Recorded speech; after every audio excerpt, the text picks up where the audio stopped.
Today, I want to talk about being an Indian American, especially being a Hindu American. I don't typically think of myself as a hyphenated American. I've lived here for more than 20 years. I came here when I was 12 years old from India, fairly well assimilated, and I've just never really given my identity much thought. But over the last few years, I've noticed some very nasty language being thrown around about India and Indian Americans, Indian immigration, largely because of many factors like geopolitics, the election of Narendra Modi twice to national office in India, a lot of discussion around woke politics and immigration politics in the US, diversity politics in the US.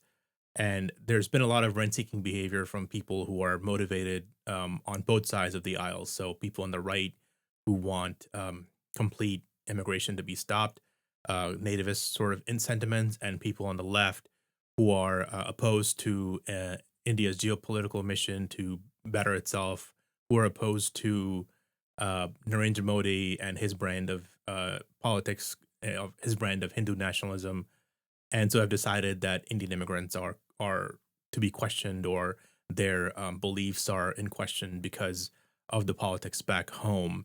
And I sort of thought about debunking and sort of fighting back against some of those lies and misinformation. And I brought along a few slides, so hopefully it all makes sense. I want to start by marking the 75th year of India's independence from the British Empire. August 15, 1947 was the date of India's independence, and a lot has changed since then. And definitely want to talk a little bit about India's history, my own history. This is probably me on the 50th anniversary of India's independence, dressed up in a Nehru cap, which is, if you know India at all, like the first Prime Minister of India, Nehru, used to wear this cap, and it's infamous. People wear it even now to indicate, their activism and things like that. So, and then that's on the right side is a picture of me in the U.S. Capitol on probably the last day when I was working in the U.S. Senate, and so I took a photo in front of the surrender at I think this is the surrender at Yorktown, maybe Battle of Saratoga. I could be wrong, but definitely sort of my own story. I came to America when I was 12 years old. I've been here for 20 years. I've been here longer than I've ever lived in India, but I definitely feel like I have a unique perspective as far as perspectives on India because I grew up there, speak the language, have some familiarity with the culture growing up in the late 80s, early 90s of a what I would now call a socialistic sort of system. Things like rationing, power, sanitation, all of those issues that you hear about in the so-called third world being ever present, every day in India. Definitely, from my perspective, did not grow up in a well-off environment. And I think that sort of speaks to again why people come to America. But um, I want to sort of differentiate how people look at India versus how they look at America and what India represents in terms of its state, right? So India is very frequently a lot of people in the intellectual sort of realm of India, they call it a civilizational state to differentiate it from a values based state. So America, European Union, Western nations like Great Britain as well, sort of tend to be values based states. The people reflect the state. They have these values, and if you want to conform to those values, you can be part of that state.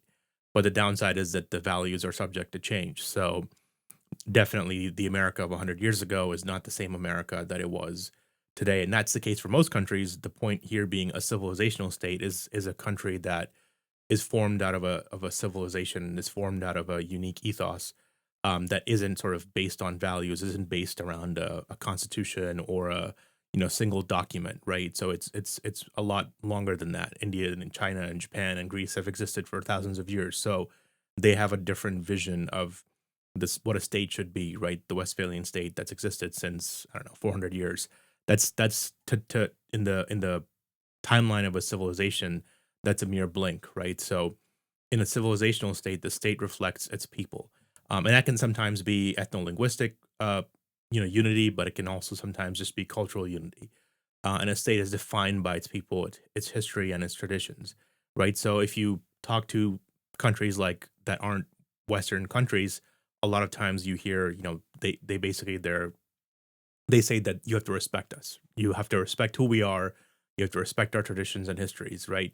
But What you see in values-based states is, the commentary that comes out of Western states, often when they talk about the rest of the world is, this country or that country isn't conforming to our vision of the world, right? So our values are not being reflected in this country, right? So, one of the more sort of pejorative jokes being that when the U.S. embassy in Kabul, hung like I think it hung like a Black Lives Matter or a rainbow pride flag, outside of the embassy in Kabul, right? And so that was like one of those things where it was like, well, not only are we bringing democracy to Afghanistan, we are bringing every aspect of our value to Afghanistan, right? We are not here. The indication being that we are not here to respect their values. This country has to conform to our values, right? And so that's the disconnect that a values based state and a civilizational state have. And that's where you see this sort of disconnect between people who cover India, people who cover Indian culture, don't understand or have this sort of a misunderstanding about what they're talking about or what they're trying to understand is if you view a people through your own values, and that's fine if you do, but if you view people through your own values, then sometimes you miss the bigger picture there. So India faced centuries upon centuries of colonialism. The native culture was oppressed, native traditions were destroyed, temples, language, people enslaved, that kind of thing. And it wasn't just the British. There were centuries of Turkic and Mongol invaders. Before that, there were the Greeks, and I'm sure many other cultures came through.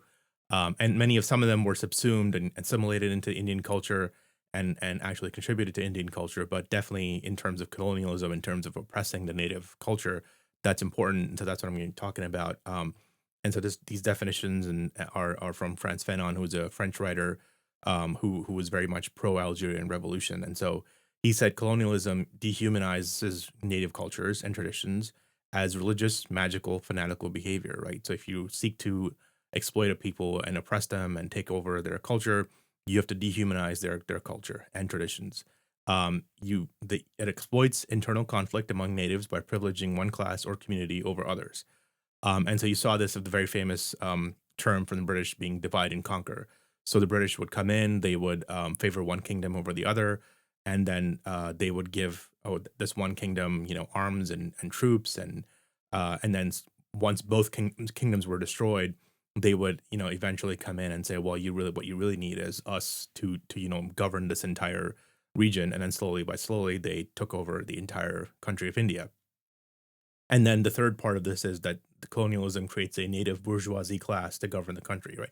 So the British never really there weren't hundreds and thousands of British people living in India. They weren't occupying the country in the way that maybe other colonial or occupational sort of systems were. They weren't interested in that. They weren't trying to sort of completely displace the population. They were trying to rule the population. And so the way you rule a population is you create a native comprador class, you create these middlemen, you create people in the civil service, and that's what they did. They, the joke being that 100 British men could run an entire country of millions through the help of natives and through the help of the civil service.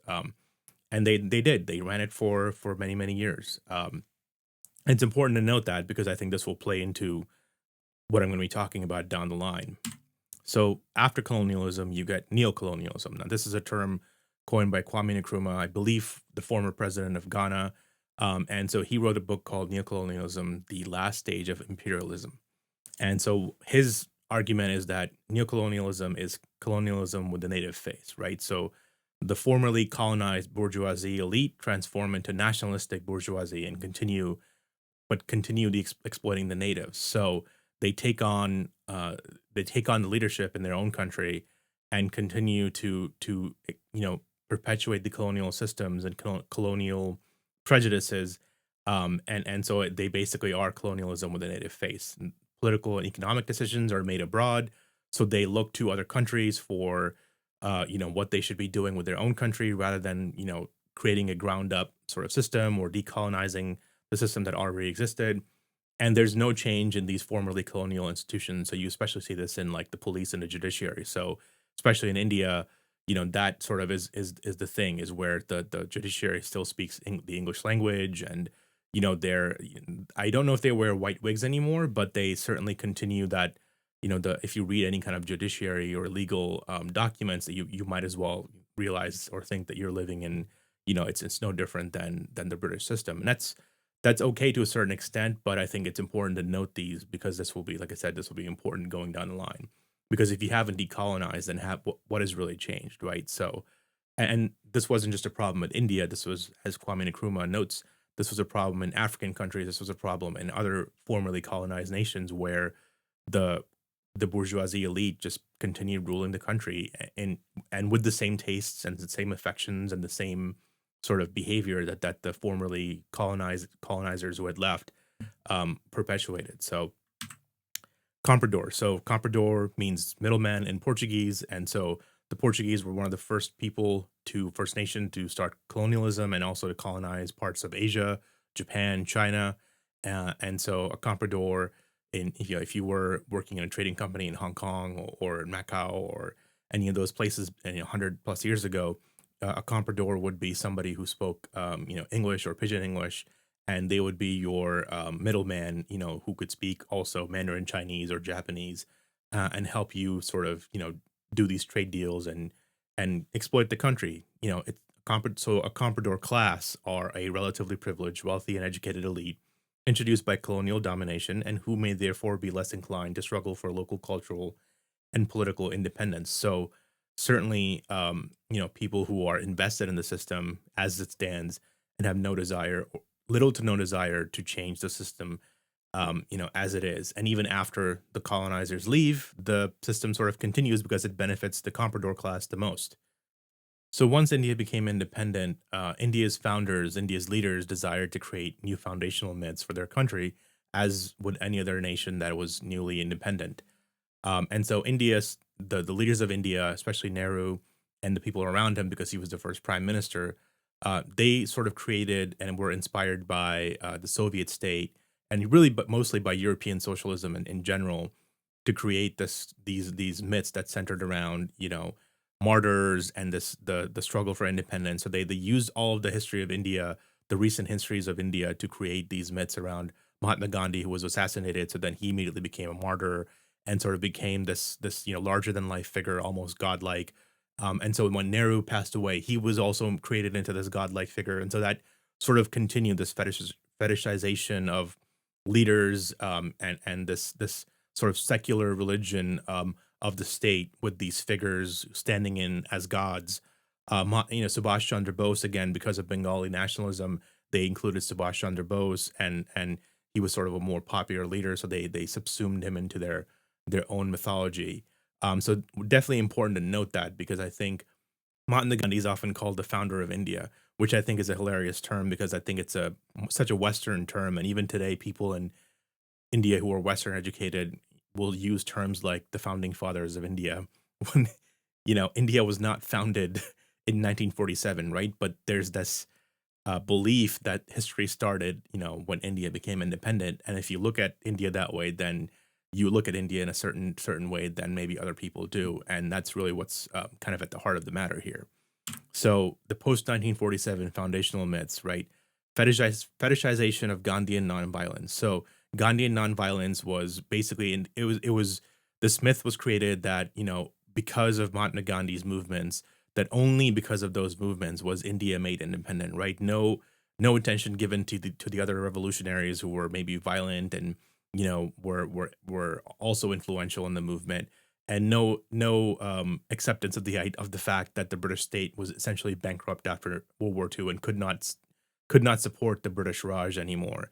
And then the other myths and the fetishizations were communal harmony. So heard this a lot growing up that before the British came, Hindus and Muslims lived in communal harmony and nothing was bad, and the previous Mughal rulers and the Turkic rulers were all nice people. They were all sort of secular, songwriters and poets and philosophers, and nothing was bad until the British came in and started chipping away at India and sucked it dry. And so you'll see politicians even today, demonizing Winston Churchill, using cherry picked quotes to indicate that he is worse than Hitler, right? Churchill apparently killed millions with his policies during World War II, during the Bengal famine.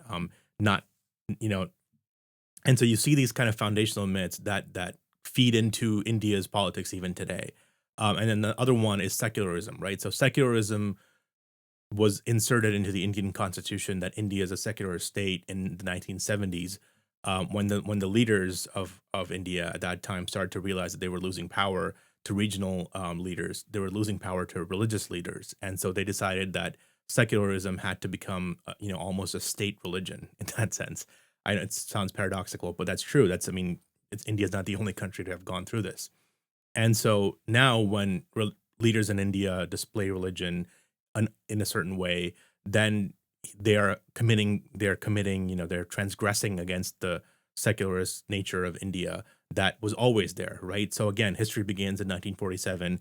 And so if in 1947 India was a secular state, then today if somebody, who's an elected leader tries to display their secularism, they're transgressing against that value.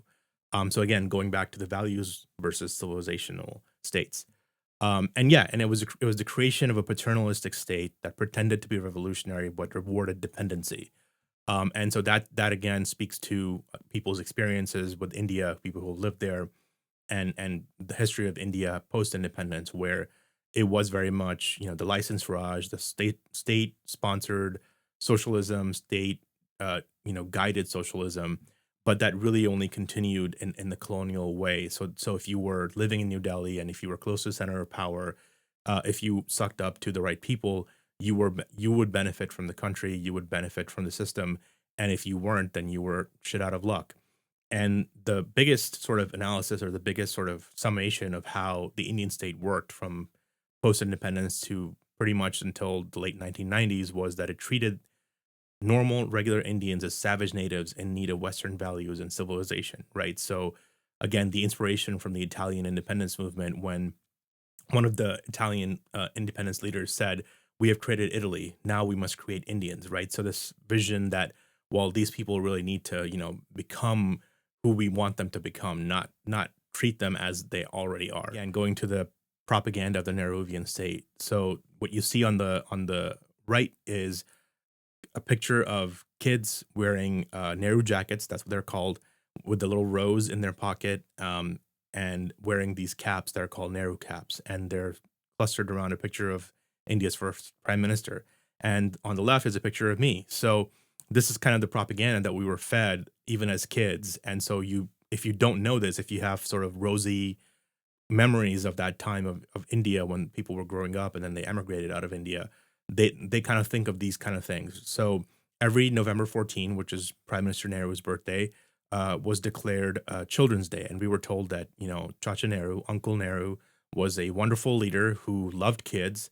And so every November 14, we would go to school, and we would be you would have to you could enter contests like essay writing contest or painting contest, and you would write essays on how awesome Nehru was, or how amazing India was when he was prime minister. Or if it was a painting contest, you would draw pictures or create paintings of Nehru. And so even from the beginning, you would be given this sort of propaganda that would engender you to the state religion, right? To this and to the gods of the state. So Nehru, Gandhi, Bose, Indira Gandhi, all these people. And so if you grew up in that milieu and you weren't really thinking about it, you still have sort of, like I said, a rosy colored view of that past of growing up in that period. And so that is important, because I think a lot of Indians who don't live in India anymore, but lived in India back in the day, have a certain vision of India that is no longer the case. So to double down on this even more, um, wanted to talk about some of the things again that I was taught in school that I don't think are true anymore, but are still propagated because of political reasons. So um, the first picture is a picture of a Turkic ruler named Mahmud of Ghazni. He was a very tyrannical leader, came into India, killed a lot of people, destroyed a lot of temples and civilizations and cities, and took back a lot of slaves to the markets of Central Asia. And the way when you invaded India, you would enter through this range called the Hindu Kush range. And then once you had captured enough slaves and captured enough loot, you would exit through the Hindu Kush range. And the reason it's called the Hindu Kush range is because Hindu Kush means Hindu killer. So a lot of the slaves who had to walk on barefoot through this mountainous terrain, through cold weather, ended up dying, a large percentage of them, before they made their way to the slave markets of Samarkand or even further out to the Middle East or Turkey. And so Mahmud of Ghazni, was not the first, but definitely one of the, top, worst sort of invaders of India, and created a lot of death and destruction. And then on the at the bottom left is a picture of the Mughal Emperor Akbar. And Akbar, when we were growing up, we were told that he was a secular leader. He was not Islamic. He even created a new religion that was a combination of Islam and Hinduism. And he was this, philosopher king, and this, he had these amazing poets and sort of people at his court who created an amazing culture for India. And he's generally seen as this benevolent king. But again, these were rulers who came into India from the outside, colonized India, oppressed its people, and are what we were told in school and are told even today by a lot of people is that these are benevolent people, and even people today who write histories about the Mughal kings will say things like, "Well, their biggest contribution to India was, reforming the tax system or land reforms," right? Not, the wholesale destruction of temples and native culture and language and killing of men and women and enslaving them and taking them back to the through horrible terrain and horrible situations. And so to me, it's no different than this mythology around the British Empire, right? So when the British Empire took over India, they created a paternalistic image of Queen Victoria, and it's embodied in this image from a TV series called "The Jewel in the Crown." India was called the jewel in the crown of the British Empire. Um, and it's this paternalistic image of Indian princes holding up the Kohinoor diamond, the famous diamond that is in the crown of India in the British family, uh, holding up the Kohinoor diamond to give it to Queen Victoria, when in fact the Kohinoor diamond was captured during the Anglo-Sikh Wars of the 1800s. It wasn't given to Queen Victoria, but this paternalistic image that Queen Victoria is now the mother of all Indians, and in fact she never went to India, she never visited India, but that propaganda was created to create a benevolent image of the British state. And so the same thing with what I've been talking about previously, this state directed propaganda about what India was, what its history was given to Indian people. And this myth of benevolent rule was created because communal harmony had to be maintained, and Gandhian nonviolence had to be maintained, and decolonization was not allowed to happen because that would involve some level of truth and reconciliation. It would involve some level of examining what exactly was India's history before the British came, and the rulers of India were not interested in that. And so all of that was papered over by the elites, and then came this shock to the system, the subaltern prime minister. Now, subaltern races are subaltern people are a class of people who are populations socially, politically, and geographically excluded from the hierarchy of power. So, if in India the hierarchy of power is in New Delhi, a subaltern would be people who don't live in New Delhi, people who don't live close to the centers of power, and have no way of reaching that center of power. So Narendra Modi would be a subaltern person. He grew up in the poorest of households. He sold tea when he was a young boy at the railway station. And that's why pejoratively he's sometimes called a chaiwala. If you've seen Slumdog Millionaire, you know what that means. And so he rose through the ranks of his own party to become leader of a state, and then became the prime minister after many, many years. And he's a proud Hindu. He is, as they would say, the British would say, a savage native who has savage beliefs and mythical beliefs, and does not care about what other people think of him. He is very, very much proud of his identity as a Hindu and as an Indian. And he's unapologetic about it. The elites don't like him. They have never liked him, and they'll never like him. Uh, and that, I think, is important to note here. What a shock he was to the system in 2014 when he was elected. Uh, and that feeds into who he is as a person today and what the image of India is at this point, right? Every time there's a discussion of India, people especially in the West cannot help but bring up Narendra Modi, and cannot help but say something negative about Narendra Modi. And one of the things they say is that he is a follower. He's a Hindu nationalist who's who believes in this weird ideology called Hindutva. And so Ruchi Sharma, who's a scholar and a friend, um, has has decoded, not decoded, he's really sort of defined Hindutva in this way, which I think is a more appropriate definition than what you would read in the BBC or in the New York Times. Hindutva is a unifying decolonial ideology for the self determination and self respect for the people of India. It seeks to revive the indigenous traditions and knowledge systems that were suppressed over centuries of foreign oppression. Now, if you just take Hindutva out of that and you put this into a petition at any campus in America or in Britain, I would bet you would get at least 100 to 200 people signing this petition, that a unifying decolonial ideology should be promoted for the people of India, right? But because it says Hindutva, somehow it's become this, it's been literally been equated to Nazism at this point, right? And so that's why it was important for me to lay out the history of India and how the revisionist histories of India were put forward since the time of independence. And so when people who have no stake and had no stake in the the native ideology and the traditions of India, uh, when people like Modi were elected, what a shock to the system that was, and that continues to this day, and that has reverberated not through India but also through the Indian immigrant diaspora. And I think it's important to talk about that. So here's a interesting tweet. So this person saw a picture of Narendra Modi sitting at a dinner table with the Queen of Denmark, and it was a dinner table with laid out cutlery and beautiful state dinner was about to happen. And so she decided to tweet out, "Does he even know which cutlery to use?" Right. And so this is indicative and sort of epitomizes what certain people in India think of the prime minister and think of Indians in general.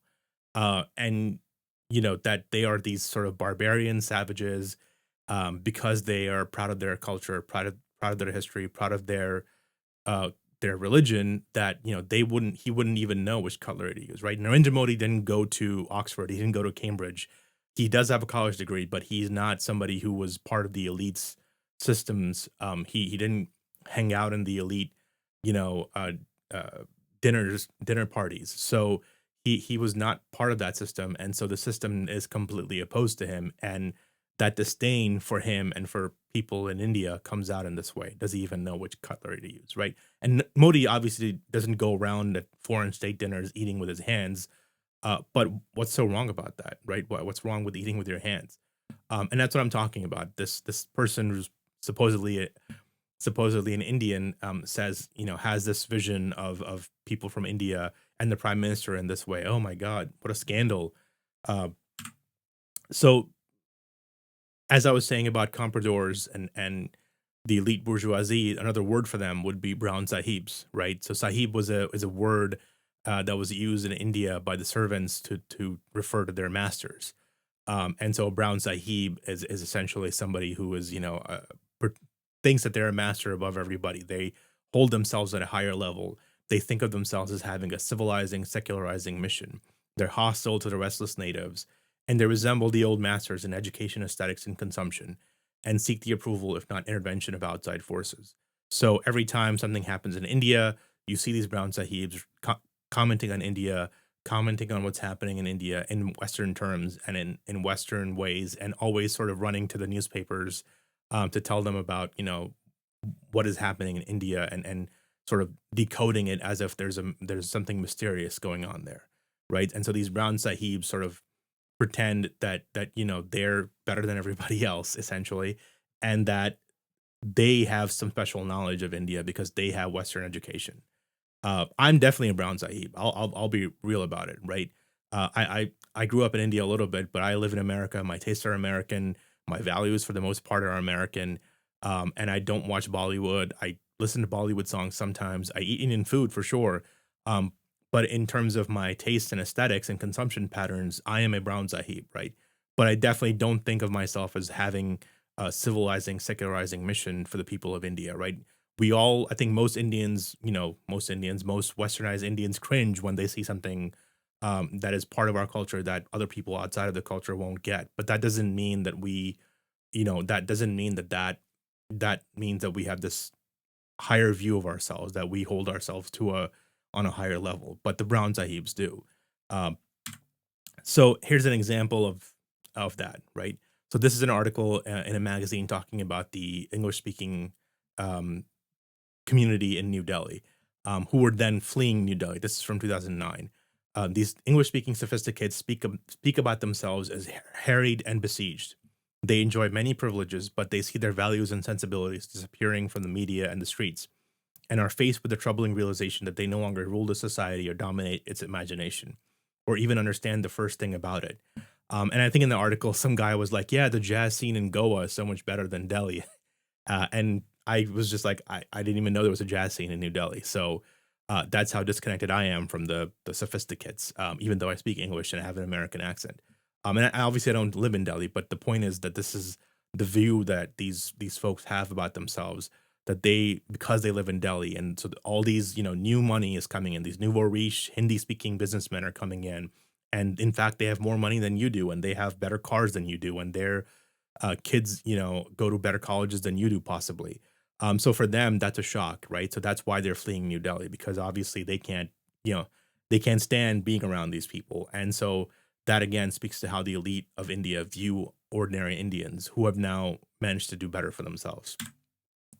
And so this is from Arvind Adiga, who's a very famous writer. And again, I mean, sort of is one of the best examples of a Brown Sahib. So Arvind Adiga wrote this novel, The White Tiger.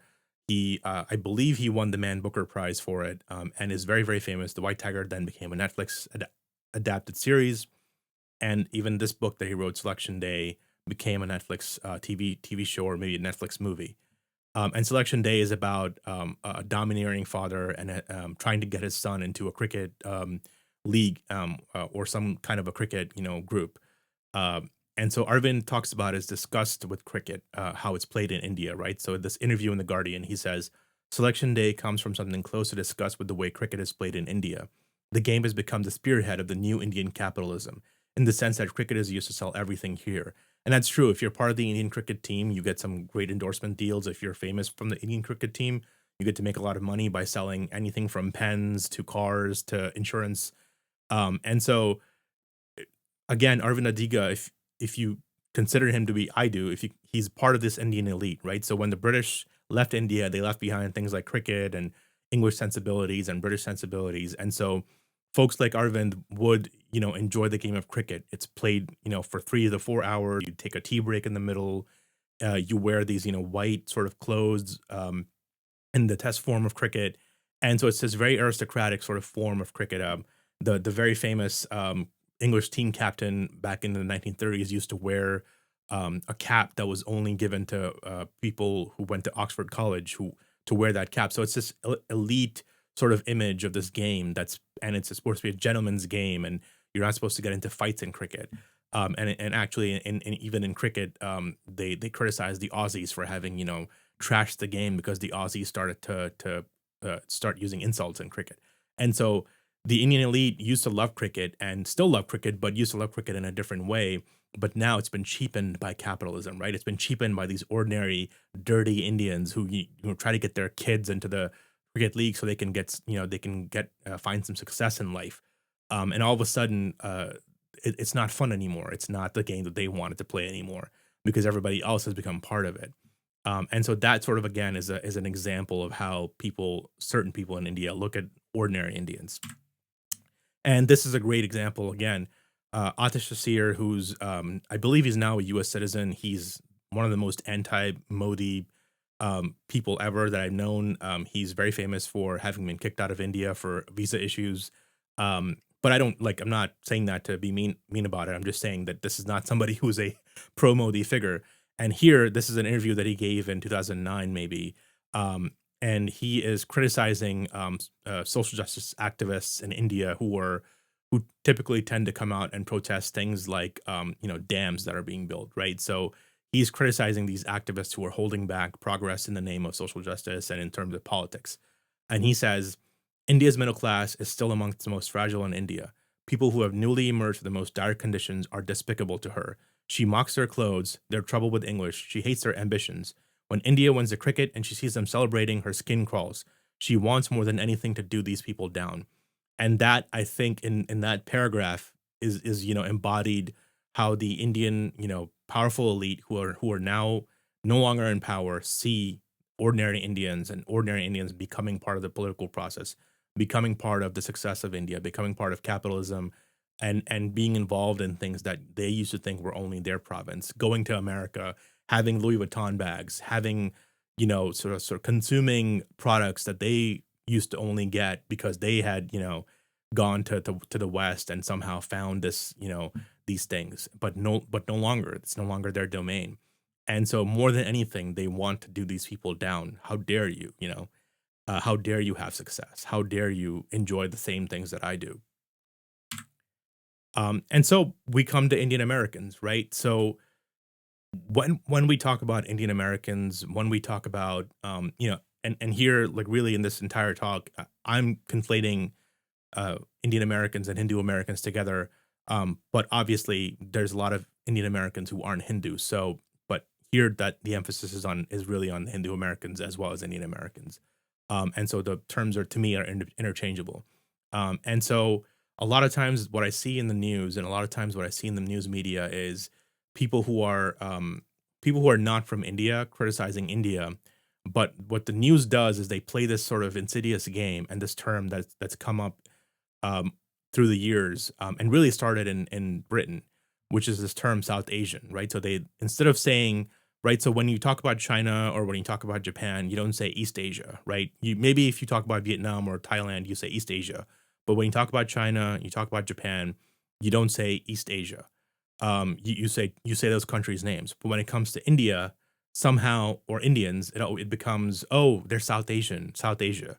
And people in the UK started noticing this with that when something negative was in the news, that was done by people not from India but from countries near India, it would become South Asians. But when something positive happened, then they would point out the people from those countries. And I think this is important because India is a country as big as it's a pretty big country. It's a pretty big population. It's, at this point, the population is bigger than China. So there really is no reason to keep using this sort of umbrella term of South Asia when you're referring to people from India. But it's a problem. I think it's a problem of perception, and it continues to this day where writers who are not Indian, who and sometimes are from countries that don't like India, uh, get lumped into Indian commentary and are lumped into having special insight into India because they're from that region. That's not the case at all. And I think this is important um, going forward because I don't think it's a good way of looking at India. If somebody is from Pakistan and they've never even stepped foot inside of India, but because they've lived in London, or they've been to Southall, or they grew up in Toronto, that does not mean that they have special insight into India. So I think that's important to point out. So again, as I was saying, Brown Sahibs, now we come to the American side of it, right, or the Western side of it. So Brown Sahibs, again, this can be people who are purportedly South Asian, who have elite educations, elite behavior, elite consumption. Most of the time, it usually is somebody from academia who reinforce neocolonial tropes, right? So colonialism with a native face. They have no connection to the immigrant community. They're threatened by the success and presence of Hindu Americans. Frustrated by politics in India, that's also the case. Um, a lot of people who would have gotten some spoils and some patronage if the previous party, Congress Party, had been in power in India, but no longer are shut out of the corridors of power in India. They escape to the West and then say all kinds of nasty things about India because they no longer are the people running the country. And I think that's kind of important to note. Or academics or activists seeking to leverage their identity. So people trying to make a name for themselves, trying to sell a book, or just generally are opposed to India in general. And so those are what I would call the brown sahibs, because a lot of them do tend to be people from that part of the that part of the country, or that part of the globe. So India has contributed a lot to Western culture in general. Things like yoga, the word karma. Uh, we gave the world a zero, among other things. I don't want to turn this into something about the tale about the glories of the past, but uh, how is India viewed in American culture? Right, so it's either sort of this patronizing view of India and Indian culture. So curry or yoga or cows or caste, sort of a very patronizing view of what Indian culture is.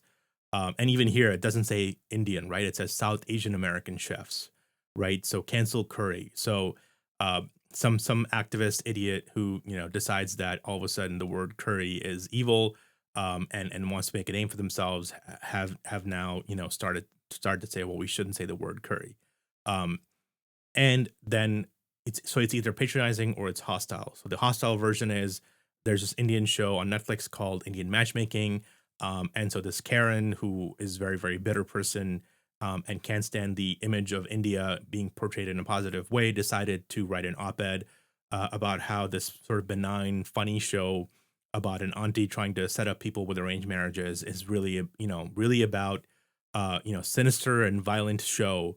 And it's about Modi, right? So it's a complete, somebody whose brain has just melted, because Modi is prime minister, decided that she would write an op-ed in MSNBC, right? So these are the sort of dualistic views of India. You either patronize us or you're completely hostile to our culture. Um, and so again, here's another example of that. So Alabama decided to ban yoga, and then there was some news about it last year that Alabama would allow yoga.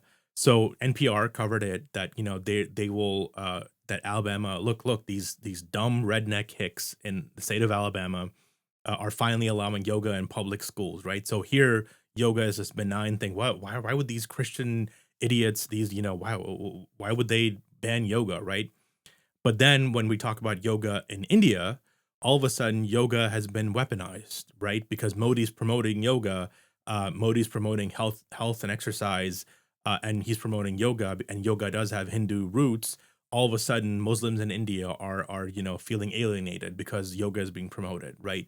So either harmless or weaponized, right? We tell you what to think. In America, yoga is harmless. In India, yoga is evil. And so this again, and these are the people who are guiding and directing the image of India, not just here, not just abroad, but even inside of India itself. Because they wouldn't have written this article if people in India didn't decide, hey, I can make a name for myself by saying I feel threatened by yoga, right?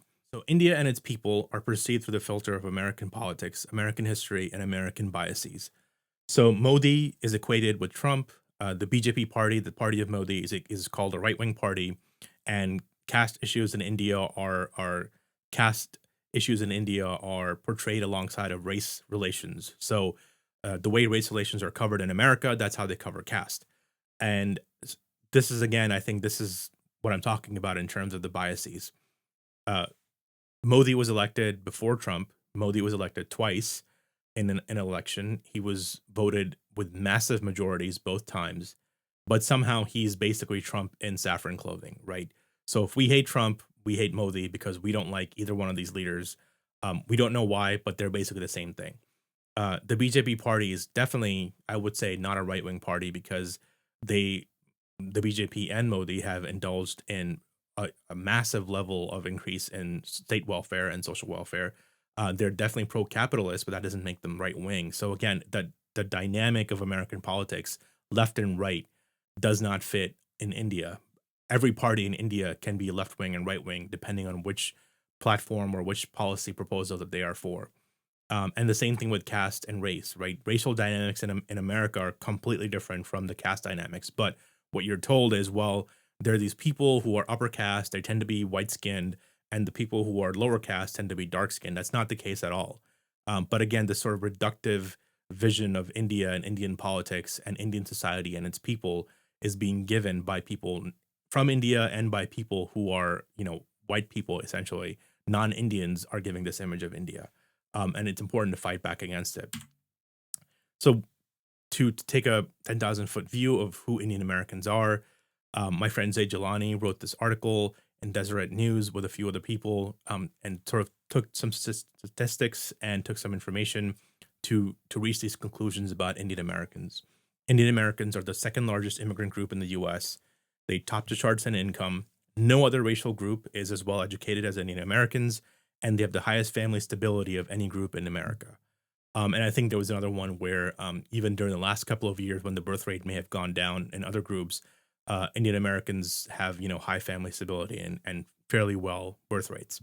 And another thing to note is, and even though I'm focused on the Hindu side of Indian Americans, Hindu Americans are really 50% of Indian Americans. So it's not even, not every Indian who comes from India to America is a Hindu, which I think is important to note because of the very charged and polarized discussions around caste that's been going on for the last couple of years.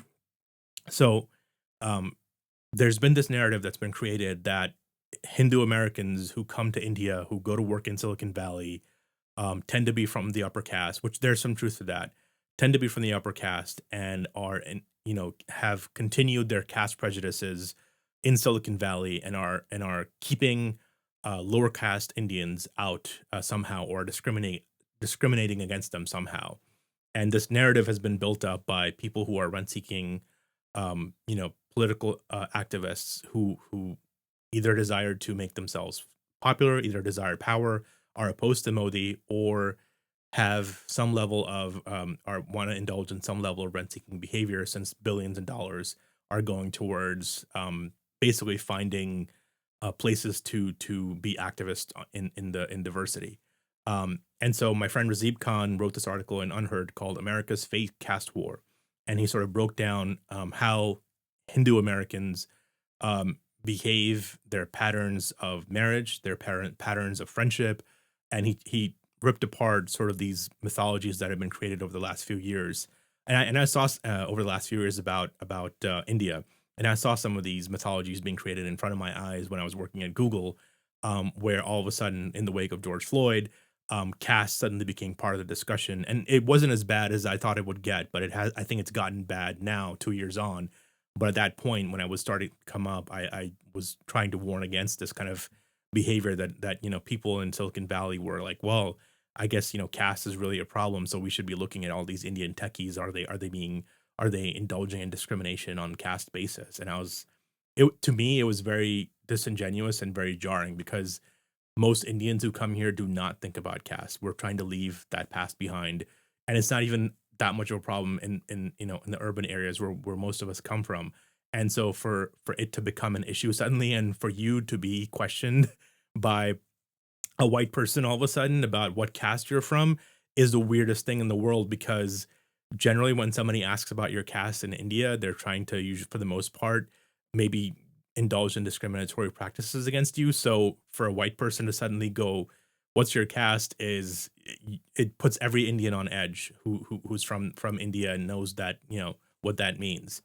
Um, and so Razib wrote this article pointing out that most workplaces where Indian Americans work are very diverse and are dominated by non-Hispanic whites or are multiracial. So where would Indian Americans have a chance to discriminate against people of their own caste or their own community or their own people, right? So this idea that, and again, he notes that Indian Americans are 1.4% of the American population, a distinct minority of whom only 50% are Hindu, right? And so Dalits, the lower caste, as they say, are 0.014% of the American population. So how would how would Hindus in the Indian American population have a chance to discriminate against Dalits when there aren't even that many people? And even if they were, they wouldn't be discriminating against them. So this vision that's been created by, like I said, very very motivated activists, that Indian Americans are carrying around this baggage of caste with them, is I think very pernicious. And as Rasib says, the melting pot is still operational. He notes that 50% of second generation Indian Americans don't even have Indian. They say that they don't really hang out with Indians, right? So I don't either. Like, and I'll say this for real. Like I said, I'm a Brown Sahib. Most of my friends are American, white or multiracial. I barely know a few Indians, living in DC. I have more Indian friends now than I used to, but as a general, like, not as a rule, but in general, I growing up, like, I didn't have a lot of Indian friends. So where would I get the opportunity to engage in this weird discriminatory caste behavior? It's just weird to me. And so the last thing that he says is the reality is that Indian communal dynamics do not and cannot apply in the US. So I want to talk about the history of Indian Americans and Indians in general in America, especially on the West Coast, because this is something that's not covered a lot and not talked about a lot. But the West Coast was really, really, really discriminatory and racist against Asians in the early 1900s. This is something that's not covered because we think of the West Coast as California, SF, and plenty of Asians and Indians around there now. But back in the day, the West Coast was sort of LA was explicitly founded as a white city, right? So this is something that people sort of don't remember or have forgotten. And so the first picture, or the picture on the left, is a picture of Bhagat Singh Thind, who was an Indian man who served in the U.S. military in World War I, and lived in California and had his citizenship revoked twice before it was revoked a third time by the U.S. Supreme Court because he was a member of the Asiatic races. He was not a Caucasian, and he was told he could not be a citizen of the United States. Now, Bhagat Singh Thind eventually did get his citizenship back, and he was not deported, but he continued to live in California until he died in 1967. But a very landmark case in terms of Asian exclusion and diversion and Asian exclusion for sure. And uh, the Asiatic Exclusion League was a league of laborers, really Irish immigrants, amongst other immigrants who were laborers, seeking to prevent Chinese and Indian laborers coming to California to seek work, seek a better life for themselves. And it was present on the West Coast and in Canada, I believe. And out of that exclusionary and discriminatory sentiment came the Asian Exclusion Act, which prevented immigration to the United States from countries like China and India and other Asian countries until 1965. And so important to note that before we go into this further. And so yeah, we had these old gatekeepers who said that the Asiatics were, not they were not going to be assimilated into the American population.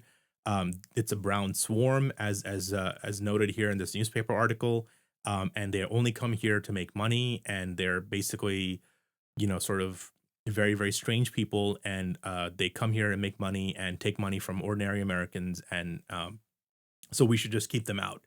And so now, instead of that feeling, we have Penn Law professor Amy Wax saying the same thing, that these people come here, they don't have any appreciation for America, they hate America, they make anti-American statements, and so we should keep these Indian immigrants out because they're just these dirty brown savages, hate our country, and they can't even assimilate into the United States. They can't assimilate to our values. So my friend Vishal Ganesan has this project called Hindu History, where he looks at old archival data and old archival newspapers and op-eds about Indians and how Indians and Hinduism was covered in America. And so this is an article from Hindu History. This is an article from San Francisco Call, a newspaper, that says Hindu immigration must stop because they have caste prejudices, and it precludes their dangerous character, precludes any sort of assimilation within the spirit of American institutions.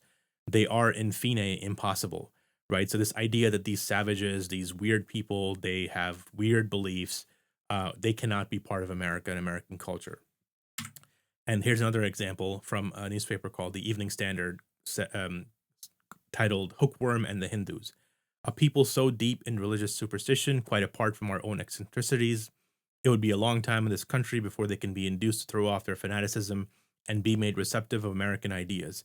It is doubtful that they could be assimilated. And so another op-ed in favor of keeping Indians out, Hindus out, because they have weird religion. They're sort of savage people. They're fanatic. They're dangerous, and they will never be assimilated, unlike Irish immigrants or European immigrants to America. And so very very racist notions, and not just racist but anti-religious, anti-Hindu notions. And that's understandable only in the sense that America as a whole, from the beginning, of America, was populated by largely Protestant Christians, and so they would be completely opposed to these pagan people coming over and practicing their own practices in a nation that they believed was rightfully belonged to the Christian people, to Christian Europeans. So another example of that race prejudice and bigotry in the Washington Post. So if the last two papers didn't convince you, here's a very explicitly racist vision of how Americans looked at India. and Hindus especially, right? So this image of a white woman prostrating herself before this black, dark, turbaned Indian Swami, right? Is a very racist sort of image, and has a lot of racial overtones. And these women are victims of Hindu mysticism. They've fallen victim. These Hindus are conning American women and converting them to Hinduism, and this is the worst thing that could happen. And so this is again an example of how India was viewed in America, and especially a lot of Protestant writers would. There's a very famous cartoon of alligators in the river Ganges, but instead of alligators, their mouths resemble the miters of the popes. Because again, America was a Protestant nation, and so anti it was an anti-Catholic cartoon, sort of portraying the Catholics of Europe as the masses, the dark masses of India. The alligators teeming in the river Ganges, right? So there's always been this imagery associated with India, or India has been used as a cudgel to beat back, the Catholics or other religions, and exercise prejudices. So here's another example. The photo is from the 1900s, but the article that I'm going to be talking about is from, I believe, the late 1700s. And this is where the term juggernaut comes from. So Claudius Buchanan, who was a chaplain for the East India Company, went and saw this festival called the Jagannath Festival, where this giant chariot that resembles a temple is pulled along by devotees and pulled and pushed by devotees. And Claudius Buchanan created this image of the juggernaut, where these massive wheels were rolling along, pushed along, pulled along by devotees, and then the fanatic Indian Hindu devotees, these pagans, would fling themselves underneath the wheels and kill themselves in this frenzy of fanaticism of these pagan gods. And so that created this image of the juggernaut. That's when juggernaut entered the English lingua franca. And so that again is important to note, because that created this image of India as like I said, a mystical land of savage natives who didn't think anything about killing themselves at a moment's thought, uh, and sort of fed into American evangelical and British evangelical Christians' visions of India, that we have to civilize these people. We have to go there and stop the savagery. So I think in this article, in the picture, they even note that thanks to British colonialism, Indians do no longer throw themselves in front of the wheels. So when the misinformation was corrected, it was corrected in such a way as to portray the British Empire in a positive light, right? So just this pernicious sort of ongoing idea and imagery of India, that they're savage native people and they have to be civilized. They don't know how to operate and behave in the world. And again, we come to the modern Jagannath Festival. And now, instead of being called the chief seat of Moloch, instead of having this civilizing evangelical mission we now have a civilizing mission against these dirty, dark Hindu heathen pagan people. They're uncivilized. Look at how they live. They're dirty, smelly people, and they're Hindu fascists. They're regressive, anti-democratic. Don't they know that these values have to be upheld? They're fundamentalist. By practicing their religion, they're weaponizing their religion. I mean, all kinds of pejoratives are used whenever Indian festivals are covered. And if Modi happens to have visited the festival or celebrated that festival, all of it gets ratcheted up to even 11. And so again, I implore people to look at this racist imagery against Indians back then, and now when the same festivals, the same traditions that go on are covered today, and these kind of words are being used. Why are they being used? Why is that idea that these savage natives have to be civilized, they're uncivilized people living and believing in these weird beliefs? Why is that sort of framework still being used? Right. That's what I want people to understand from this. And so again, going back to the NBC op-ed about Indian matchmaking, this very benign, funny kind of show. I mean, I think Indians who watch it make fun of all the people in the show. It's not like we're watching that show and going, "Oh wow, everything is amazing in this show." It's like, no, we're laughing alongside of everybody at Rupa Auntie and all the weird, matchmaking stuff that's going on. I don't watch the show. Again, I'm a Brown Sahib, right? So I don't watch the show, but I'm told it's very funny. And what people say, I've seen one or two clips of the show, but my point here being this op-ed was written by this Karen who apparently was educated in Oxford in South Asian studies. And she decided that this positive portrayal of India and Hindus could not be allowed to stand, right? So she wrote this op-ed, basically saying that how dare these Indians be shown in a positive light, not even a positive light, in a normal light, right? And at the center of the op-ed is a picture of Modi, right? This angry guy. He's got his eyebrows are clenched and he's got his finger up. He looks like evil Hindu, dark Hindu man, right? So no different than this image, in my opinion. And so that's what's happening with the way that Indians and Hindus are being portrayed in the media at this moment. And that to me is not a good thing and should be fought against. And so yeah, and she wrote this word salad that the series reinforces Hindu supremacy, toxic masculinity, sexism, casteism. And by the way, this writer is from Pakistan. And again, I don't want to frame any discussion around India as well. What about Pakistan? What about, right? But this is what I was saying before, where every discussion about India, look at who's talking, look at who's saying this, look at their background and education, because most of the times, I would say 90% of the time, you will find a Brown Sahib at the heart of it. These are people who have no interest and have no investment in the Indian diaspora or in India. And so they feel free to take a crap on it because they know we won't say anything. And here's another very egregious example, right?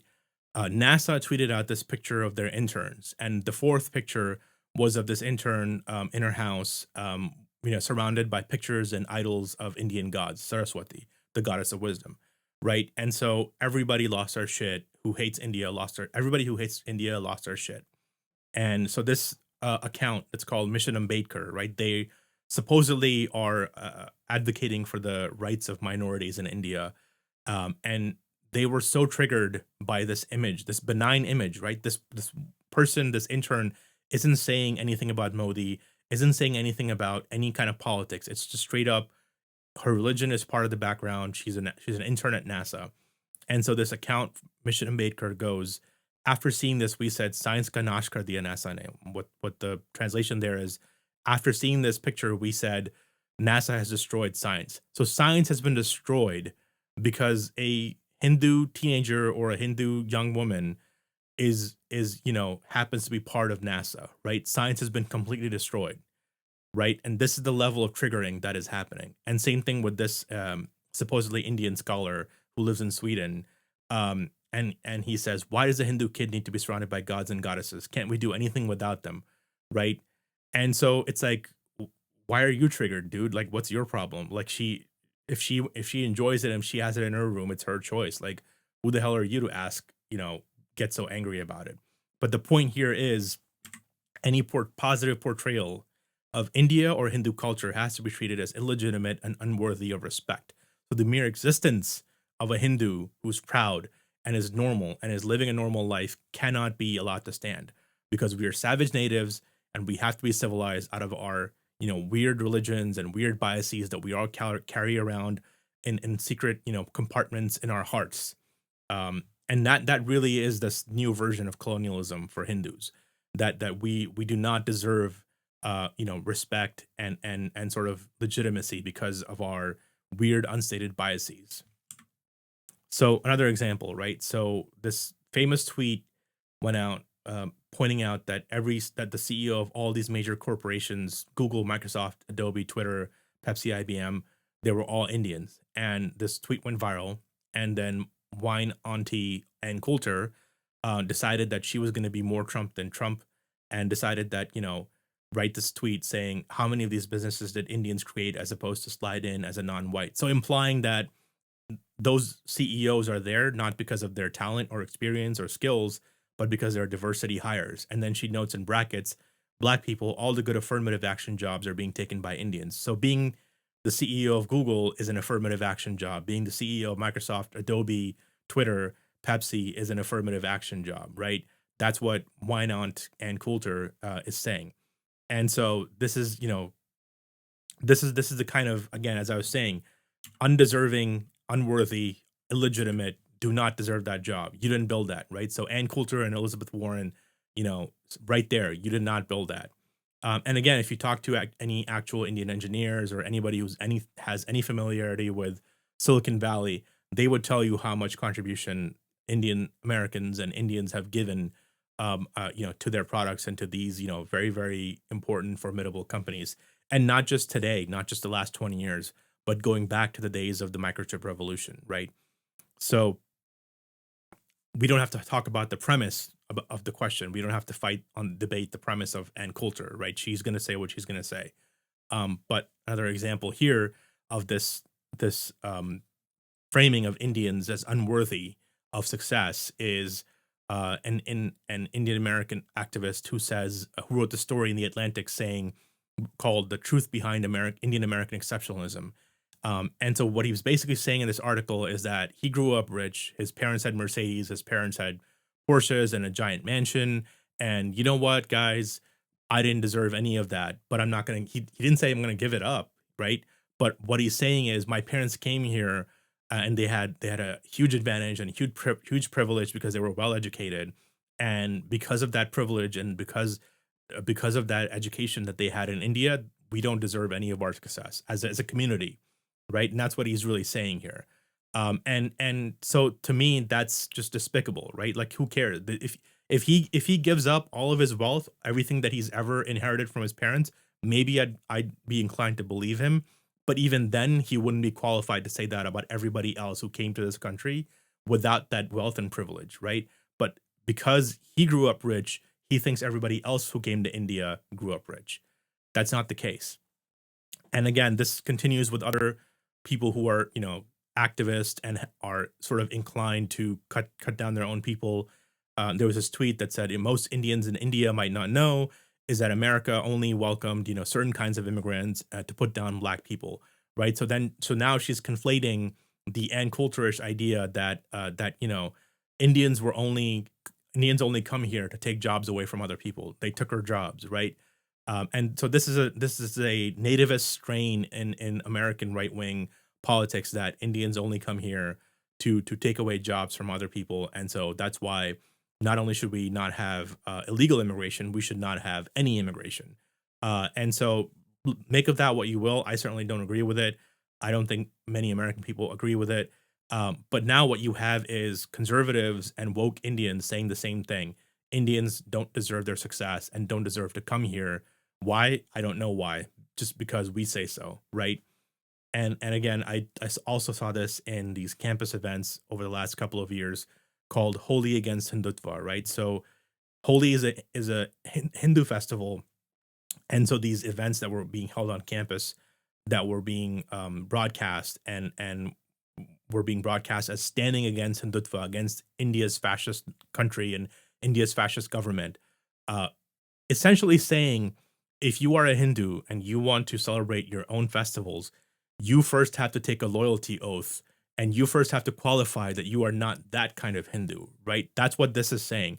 And you would not use this criteria with any other religion. You would not use this criteria, especially on a college campus. You would not dare use this criteria against anybody else celebrating their religion. Well, if you want to celebrate Holi, you have to be against this or you have to be against that. There should be no qualifiers, right? But for some reason, they feel completely okay and completely normal saying this against Hindus. And I talked to a lot of Indian students who are from India who were at these college campuses going, "What the hell is going on? I just want to celebrate my Holi or Diwali. Why do I have to attend this festival?" And again, as I was saying before, the whole South Asian umbrella term, what you'll find out is most of these student organizations on campuses doing these events aren't even from India. They're from other countries. Uh, and that's where it's especially galling. It's like, who the hell are you to say what Hindus should be celebrating? You don't even give a shit, right? So it's all sort of bashing you over the head with their politics, and you are not allowed to exist, basically. So again, as I was saying, neocolonialism for Hindus, Hindu immigrants are undeserving of respect or minority status because we have mythical, undefined privilege.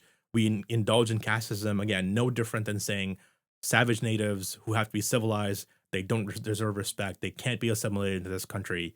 Um, and so another example of that is, as I was saying about the compradors and the Brown Sahibs, right? So here's an article from somebody who I would count as a Brown Sahib, Vidya Krishnan. She wrote an article in the Atlantic saying that Indian immigrants, while they're oppressed as a minority group, are a community with immense power. And her argument is that while Indian immigrants are technically a minority, they have immense power, and so therefore they don't deserve to be a minority, right? So it's Schrodinger's minorities. You know, we exist with in two different states at the same time. So even though we are a minority group and we have been discriminated against, we don't really deserve any of that power. And the last thing that she wrote is just again, if a white person had written this, I mean, you know, you would not, you know, they would be cast out of polite society. Caste may have traveled from India and penetrated American workplaces, colleges, and communities, like tea from a tea bag, somehow allowing a millennia-old system of discrimination to remain intact in Massachusetts as much as it has in Maharashtra. So she's essentially saying that every immigrant who comes from India carries this baggage, this mysterious, thing inside their heart, this prejudice and discrimination inside their heart, and it's going to infect American workplaces, colleges, and communities. I mean, if somebody had written this about the communists or had written this about any other group in America, this person would have been kicked out of polite society and wouldn't even have been allowed to write this in the Atlantic, right? Like this is as pernicious and prejudicial and bigoted as you can get. And that's why I call this person a Brown Sahib. And here's some couple of other examples where it really comes to the forefront of who she is as a person, right? So she wrote this tweet saying, "My time in the US has only made me detest diaspora Indians. Most don't read, don't vote, volunteer, or donate. Termites." So we are termites to her, right? So this is where this person's coming from, right? She hates Indians, she hates their success, she hates who they are. And so she decided that she was going to write this op-ed just, crapping on them because she's full of bitter hate and bitterness. And again, when there was she's supposedly this health writer or pandemic. During the pandemic, she was writing a lot about the pandemic and again criticizing the Indian government. Um, and so she wrote this during the pandemic, saying the Hindu diaspora is at the center of a cluster outbreak in London, and their government has not vilified the minority the way the Health and Home Ministry does every single day during the briefing. And so what she's saying is that the accepting and diverse government of the United Kingdom did not vilify Indians, but I'm allowed to vilify Indians, because she's literally saying the Hindu diaspora is at the center of a cluster outbreak, when this cluster outbreak was one person in an Indian temple having COVID, tested positive for COVID. So that to her is the center of an outbreak, right?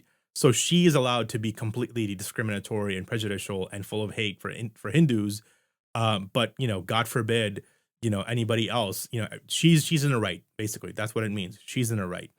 And so this is the kind of person who's writing and going to America and telling people what to think about India in America.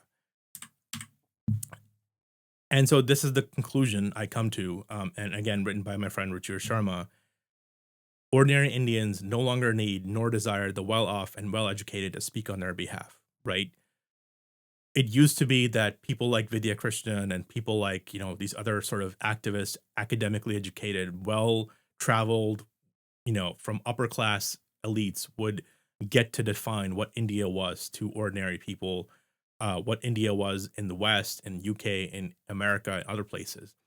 That is no longer the case, right? So just as much as any missionary or evangelical person going to India and writing these sort of hateful articles about what a weird alien place India is, if that can be debunked, so can these people, right? They have no connection to the community.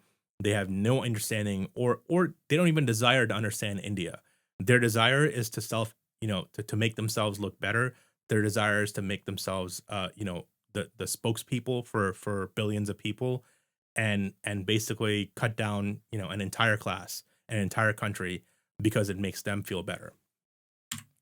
So another example, Silicon Valley exec saying Indian immigrants are parasites, right? This tweet went viral, and she said, Indian immigrants are strip miners who will not rest till they ruin everything. And this is supposedly a very woke, diverse person in Silicon Valley with a blue check saying Indian immigrants are basically parasites. And so this is what I'm talking about when I talk about these people. So you have white people hating on India, you have brown people hating on India, and if all you do all the time is just say everything associated with India is bad, even something as normal as and benign as Indian matchmaking, then perhaps you might have a bias and an agenda that should preclude you from commenting on India, or at least preclude you from being understood as somebody who can speak about India in a non-biased manner. And that's really what's at the heart of this argument. Again, is that these people, what they're saying is that the immigrant community, Hindu immigrant community's success is undeserved and unearned. And if that's what you want to say, then just say it. Just come out and say it. Don't pretend that you're speaking for the minorities of India. Don't pretend that you're speaking for the, oppressed people of India. Hindus were oppressed a lot longer than anybody else, in as far as oppression in India goes. So if you can't even accept that as a fact, if you can't even accept that as a as a starting point, then yeah, there's nothing to talk about. You're just interested in an agenda and are only interested in cutting down a community for your own political gain. So who benefits, right? So out of all of this discussion, out of all of this, chat, um, and facts and history, who benefits? So my friend Vishal Ganesan had a great tweet basically saying that one, commenting on India is a very lucrative business. Journalists, NGO types, activists want to sell you a model of the Indian or Hindu. And while those models contain a kernel of truth, for the most part, they're selling it, right? It's commercialized. It's a way of talking about India because India is becoming more and more popular. And actually, you would see this sometimes. I saw this in the early 2000s with China. So people who had maybe spent a semester in Shanghai or had traveled there on business once or twice, were considered to be experts on China, right? And so it's the same kind of model now that India is becoming more and more important in the geopolitical stage. That India is now being explained by certain people, qualified people, people who have gone through the proper channels. And those models, as Vishal says, are tailored for a particular audience, because there's money riding on the continued belief that the native informants have expertise on India. So they can't allow anybody who's not a native informant, who hasn't gone through the proper channels, to tell you what's happening in India. And another version of this, or another way of looking at it, is this: yoga is a Hindu practice, right? Yoga is explicitly a Hindu practice. The forms, the all the various asanas are Hindu in nature. Um, but if but what's happening now in America is, and not just in America as a whole, but really corporate America, is this corporatization of India. So a way of explaining that would be Hindu yoga is bad, but if you take away the Hinduism out of it, all of a sudden, you can repackage it, you can secularize it, you can make it capitalistic. All of a sudden, yoga is no longer bad; it's good. And that goes back to what I was saying before with yoga in Alabama being benign, but in India being, if it's celebrated by Indians, it's evil and weaponized. And so that's what's happening, and it's going to continue to happen in corporate America and other parts of America, especially in the academic areas, where if you're a Hindu and if you're Indian, and if you are able to take a loyalty oath in the form of whatever they say about India, if you're able to pass through the right channels, everything about you and everything with your to do with your identity will be good. But if you are unapologetically Hindu and you are not willing to debase yourself and make yourself feel inferior or present your country as a fascist country, then you are a bad person because you did not conform to the visions of India, uh, as a savage, mystical place that people to this day continue to have. And so, what are the solutions? I don't know if there's a lot of solutions, quite honestly. Indian Americans are not a monolith. Even Hindu Americans are not a monolith.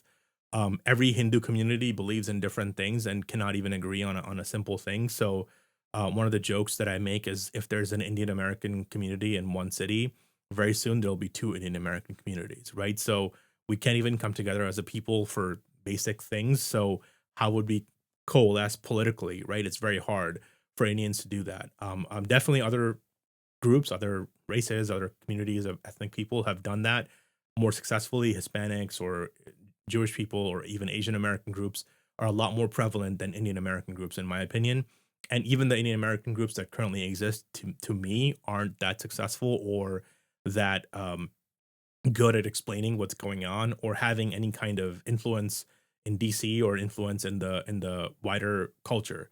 For the most part, they sort of end up being vanity projects for certain people, and that is what it is. I do think we need to create better civic outreach organizations. We do need to fight back through political action committees, through donations, and also through public relations by telling newspapers, media houses, and other organizations, be they campus organizations or otherwise, that you cannot malign our community in this way, and also being a positive voice for the community. I also think it's important not to play the victim Olympics, and I think that's really hard for a lot of Indians to do right now.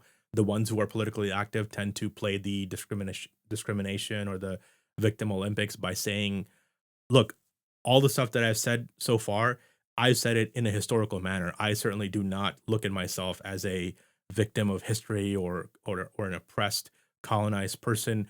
Only in jokes, but in the larger sense, I want us to have a sense of self confidence, not a sense of victimhood that we've been oppressed for so long and we deserve this and we deserve that. It's like, no, we are going to go out there and get what we want. We are here to live lives of freedom. We don't owe anybody anything. Finally, I think the biggest problem in the community is really our sense of inferiority, our self-loathing, and sense that we're embarrassed by our own culture. Our houses smell like curry, among many other bad things that are said about us. Uh, I think we do need to stop feeling inferior, and we do need to have some level of confidence that we don't have. People in India and people outside of India who are in the diaspora, we need to stop seeking approval from people who have nothing but bad things to say about us, be they people in the press or people in politics, or even people in the corporate world. You don't owe anybody anything. You don't have to qualify your love of your country or your religion with, well, I'm this Indian, but not that kind of Indian. I'm this kind of a Hindu, but not that kind of a Hindu. You are who you are. You don't owe anybody any kind of, loyalty or any kind of qualification. Just accept who you are. Have pride in your culture and your heritage, which is thousands of years old. We have languages and cultural ideas and many contributions to the world. And so just have some pride in that. You don't have to be pro Modi. You don't have to be uh go along with everything that's going on in India politically. But that does not mean that you have to be a slave to other people whose only desire is to cut India down and have no desire or have no positivity about your country or your heritage or your culture. And that goes, like I said, goes for everybody. It can also be other Indians who behave this way. Plenty of Indians who have literally told me to my face that, oh God, they let anybody into this country these days. And it's like, okay, I mean, if you want to say that, go for it. And so that really is where I'm coming from. I want our community to be, if not to be politically organized, at the very least, have a sense of confidence about ourselves. And so I want to kind of leave you with this image. As I said, I'm kind of a Brown Sahib, and um, this picture of me in the U.S. Capitol kind of is indicative of who I am and what my beliefs are, as well as this other image of me having left an Indian temple. Because I when I worked in the U.S. Senate, I worked in the Capitol. I would walk in every day and basically genuflect mentally the way that I would in a temple, right? To me, that was the Capitol is the temple of the Republic. I have a very sort of secular religious sort of feeling for it. The figures of Washington and Jefferson and every other, amazing member of the American founding and the culture that's in there. Um, but just as equally as this image of me looking completely exhausted, having exited this Indian temple in UP, having almost gotten into a fight, gotten the tilak, and given my offerings, and it sort of embodied what I felt about my religion and my culture back in the day, which was this very ambivalent feeling because I felt like I was and I am an assimilated American, and so why do I have to do this? But I still did it, and I still do it. When I bought my house here in DC, I did a Grah Pravesh Puja, and so I think finally I feel confident in saying this.